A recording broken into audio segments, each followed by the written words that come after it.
All right, guys. So before we begin doing anything, let me actually give you a overview of how Alexa skills work. And I'm going to try to do it in terms that we can all understand. Because the other day I stumbled upon a YouTube video of, I'm guessing, an official Alexa developer, and the way he explained it, I was completely lost. Thankfully, I found the Alexa official documentation. I have right here the structure of how Alexa works. I got this image from the Alexa official documentation. And as you can see, we begin with the customer making a command or asking a question. And then that it's in itself, it becomes a JSON object. That JSON object has all that information, and that's called a request.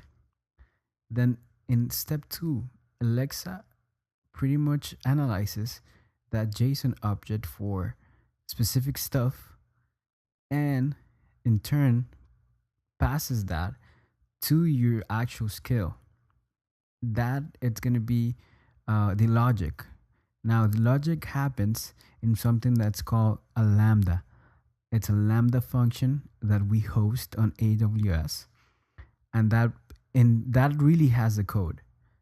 That code then, depending on the skill and depending on the type of request that the user or the customer made, then we move on to step 4a, which is Alexa converts that response, which that response again is a JSON object, and then it analyzes it again and it gets the text.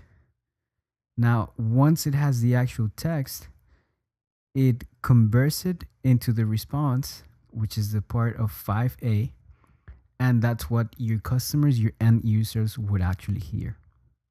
Now, there is an optional step to provide a graphical representation of your response. We're not going to go into detail because I'm going to leave that for my more advanced course. If you guys want to go ahead and sign up for that one once it's out, you're more than welcome to do so.